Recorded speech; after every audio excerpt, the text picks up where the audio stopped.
W240DJ, WMMJ HD3, WDCJ-FM HD3, and worldwide at WOLDCnews.com. The views and opinions of the following show do not necessarily reflect the views and opinions of News Talk 1450 WOL, Radio 1 Incorporated, or their management. The following program is paid for by Barbara Arnwine. The topics, views, and opinions expressed on the air and via All Igniting Change with Barbara Arnwine, platforms by host Barbara Arnwine Esquire, guests, and supporters are their own and are independent of any organization, entity. Nothing said on the show or any of its platforms constitutes a client-attorney relationship or serves as legal advice counsel. No liability, explicit or implied, shall be extended to Igniting Change, its platforms, or the show's host. It's time now for Igniting Change, a weekly provocative and empowering program where you, the listener, can ignite change. Now here's your host, Barbara Arnwine. Get up, stand up. Good afternoon, everyone. Welcome to Igniting Change. We are so happy that you're listening today because we're bringing you a great show. You know, with everything that's happening in our country right now, we have to talk about these critical issues. People, we have a president who is just out of bounds when it comes to abiding by our Constitution, when it comes to recognizing the sovereignty of different states, when it comes to trying to rig an election a year ahead of time. Folks, there's just so much going on. I'm here in D.C., so you know I got a lot to talk about. And we're so happy that we have some great guests who are going to help to illuminate so many important subjects today. And with that said, you know I got to bring up my co-host. He is one of the nation's most amazing attorneys. He is radical, bold, strategic when it comes to getting things done. I'm talking about the chair of the board of the Transformative Justice Coalition. I'm talking about one of our nation's most audacious, most bold, most amazing attorneys, none other than Daryl D. Jones. Hi, Daryl. Hey, Barbara, must be Tuesday, must be noon Eastern Standard Time because we're talking about igniting change. My goodness, Barbara, so much changes week by week in this country, day by day, hour by hour. You know, here in the DMV, as we call it, the D.C., Maryland, Virginia corridor, the District of Columbia is under siege, is occupied, whatever you want to call it, by these federal agents, and the residents are they ain't having it. You know, they're not having it. So it's going to be interesting to watch all of this unfold. You know, D.C. is the home of 4 or 5 different college universities, so we have all of that to take in to consider with regards to this occupation that's occurring. And you're absolutely right, Barbara. You know, given the administration that's there, or the regime, however you want to refer to them, and what's happening in Texas, what's happening in D.C., what they're trying to do in D.C., in Baltimore, Oakland, as well as L.A., we got a lot to talk about, Barbara. I can barely wait to get started. You got it. And we are just so excited. We have some amazing guests lined up for you today to elucidate and continue these discussions about what's happening throughout our nation and why you, the listener, must be concerned. We're going to also talk about what can you do, because that's always a question people have. You know, what can I do about something that's being so large and so tremendous? Well, we have some answers today because we have some great guests. I want to start by welcoming back to the show. I hope he's here because there's so much going on right now. Representative Ron Reynolds. He is the Texas State Representative of House District 27, who serves as chair of the Black Caucus for the state of Texas. Representative Ron Reynolds serves on the following committees: Environmental Regulation as ranking member, Land and Resource Management. He also holds leadership roles as chair of the Texas Legislative Black Caucus, vice chair of the Texas Energy and Climate Caucus, and chair of the Texas HBCU Legislative Caucus. He is the first African American elected as state representative in Fort Bend County since Reconstruction, folks. You know, Reconstruction is the 1800s. We're talking about 1865 through roughly 1877. He is the first one re-elected since then. He is the leader of the Black Caucus. He has been a former municipal judge for the city of Houston, past president of the Houston Lawyers Association, and past president of the Missouri City and Vicinity NAACP. We are so happy to have him back.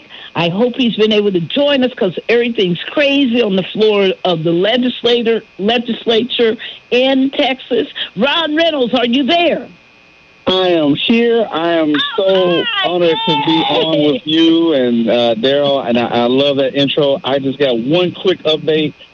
I'm now the vice chair of the House Democratic Caucus and the chair emeritus of the Texas Legislative Black Caucus. So I relinquished the chairmanship of the Black Caucus to be the vice chair of the entire Democratic Caucus. Wow.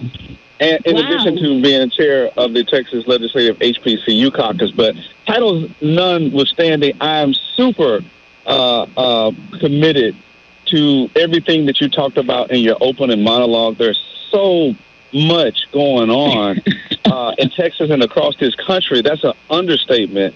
And I'm looking forward to a great, powerful show. More importantly, as you stated, on how people can be engaged and not just sit on their couch with shock and awe, but how they can participate. This is a participation. This isn't a spectator. You got to be engaged on the field, not on the sidelines playing armchair quarterback. You got it. And that's why we're just so happy that you're on the show, because you're in the mix. You're in the middle. You're making all the difference. You're directing the folks there on how to fight back, because in this time we don't just sit back and let all kinds of madness happen. We gather our forces and we make sure that we are heard. Daryl, do you want to bring up our next guest? Oh, sure, Barbara. Welcome. I believe this is not his maiden voice. He's back again here at Igniting Change. If you didn't catch him at Igniting Change, you may have caught him at one of our trainings in the D.C. area when we did a training for our Gen Zs. He's an award-winning leadership style. He focuses on diversity, inclusion, and equity, as well as an anti-racism strategist. He's a certified virtual speaker, Barbara, and John Maxwell top 30 leader. He's the author of Lies About Black People, How to Combat Racist Stereotypes and Why It Matters, as well as a professor at American University. Barbara, from the DMV, please welcome our guest, Dr. Dibinga Omekongo Dibinga. Dr. Dibinga. What's going on? How y'all doing? Oh, we're great. So wonderful to have you on our show. And I'm excited to be here. Absolutely. Well, thank you. You have been writing and bringing out the truth, not letting people, kind of hoodwink folks and play games. Oh, I love your voice and how you have been using your pen to make sure that the people of the District of Columbia are not misled and not confused. Thank you for all of that great, great, great leadership. Not to mention that you're the father of an amazing young lady who I just enjoy working with. I appreciate that. Again. Yes. And that brings up our next guest, because I was with your daughter at their annual dinner, and that is, I am wanting to just happy to welcome back to our show the executive director of the National Coalition for the Homeless. He's also a comedian. He's an author. He's amazing. His voice is heard all over the nation, in the with the many affiliates and branches of the coalition where they are fighting against the criminalization of the homeless, so many wrongs that are done in this country, and demanding that we treat homeless people with utter respect, regard, and that we take every measure possible to make sure that everybody in this country has a home. I'm talking about none other than Donald Whitehead. Hey, Donald. Hey, Barbara, how are you?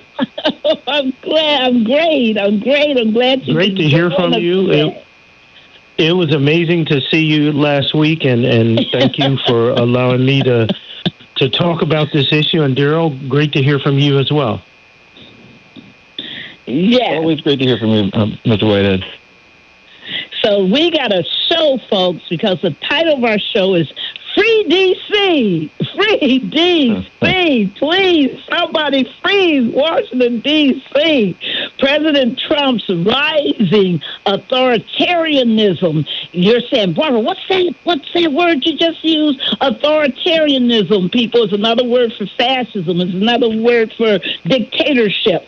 It's the threats to D.C. autonomy, democracy, and homeless people. Yes, he's not only after D.C.'s autonomy, he's not only trying to undermine our democracy, but now he's turned his guns and his evil at the homeless people in our society, saying insane things like they make his city look look bad. That somehow they make his city not look beautiful. His city, and talking about not beautiful. What's wrong with that man? But anyway, let's get into the show because we have so much to talk about. So the first thing that we want to talk about is what's going on in Texas. Representative Ron Reynolds, you led 50 members of the Democratic caucus of Texas to spread around the country. They went to New York. They went to Illinois. They were in California. They were in Massachusetts, around the nation, fled and left. And I guess I should be clear when I say fled, they basically revolted. They revolted and left the state of Texas to stop the evil, vicious, mid-decade redistricting, because Donald Trump told Texas that he wanted the GOP there to create 5 districts. Give him 5 more districts so that he can win the 2026 midterm election for the House of Representatives. Since you did that, since that exile that was about, almost a month, you have now returned to Texas. Tell us, for all the people listening throughout the nation, what's happening right now in Texas. Well, Barbara, thank you you were spot on. We left knowing that we had to defeat that racial gerrymander, and we killed the first call special session that ended effectively on Friday. This past Friday. Thank you. Congratulations. Thank you. Governor Abbott, as he said he would, immediately call a second call special session. And for those who don't know, only the governor has the power and ability to call a special session, meaning that you're in a legislative session, not during the regular session, meaning that he can call it at any time. And the Constitution says only the governor has that power, and the duration is 30 days, unless he calls another one. So having said that, we killed the first call special session, and then the second call special session started the same day. One of the goals that we had was to get California and other states engaged, which we did, and then be able to make a record to build a court case to challenge because we believe that it's clear case of violation of the Voting Rights Act of 1965. And so, yesterday, when the House reconvened, there was a quorum present because many of my colleagues went back to the floor of the House of Representatives. In